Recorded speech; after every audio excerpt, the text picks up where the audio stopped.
خد بالك لو التلاجة جيت تنقلها من مكان لمكان وجيت تشغلها بطريقة غلط، في الطبيعي ان هيحصل عندك سدد في الشبكة الخارجية، دي اسمها المكثف. الزيت اللي هو بيبقى داخل الموتور بيخش فيها، بيلف حوالين الدايرة، وبعد كده تلاقي الفريزر التبريد بتاعه مظبوط والمراية بتقل.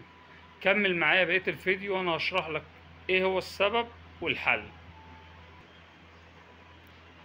عندنا هنا الفريزر المفروض بيبقى هنا في الجناب الشمال زي ما انتم شايفين معايا مشبرة اهي، بيبقى في مواسير خارجية في الاربع جناب واخدة الداير كله، وبعد ما يكمل دايرة التبريد بتنزل معانا على المراية اللي تحت.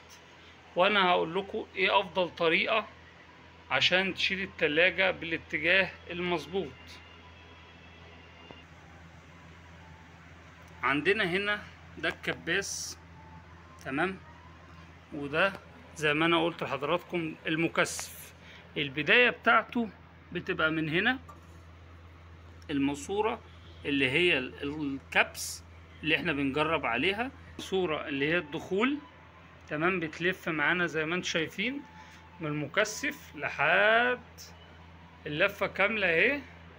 بيلف هنا الفريون، وبعد كده بيكمل معانا لحد الفلتر، ده اسمه أداة انتشار، اللي هو بينظف الفريون نفسه من الرواسب، وبعد كده بيخش من الكبرري بيوزع لينا للفريزر، دي ماسورة الراجع. فأفضل حاجة إن احنا لما نيجي نشيل التلاجة زي ما أنا قلت في الأول، دي ماسورة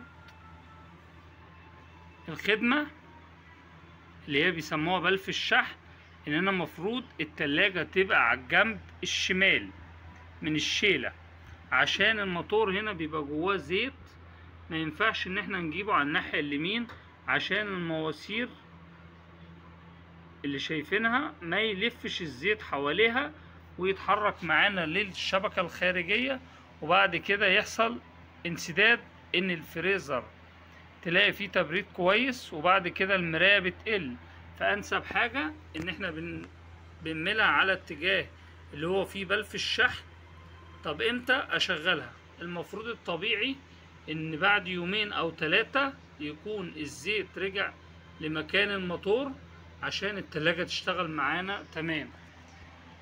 لو استفدت من الشرح دوس لايك واشترك في القناة لكي يوصلك كل جديد.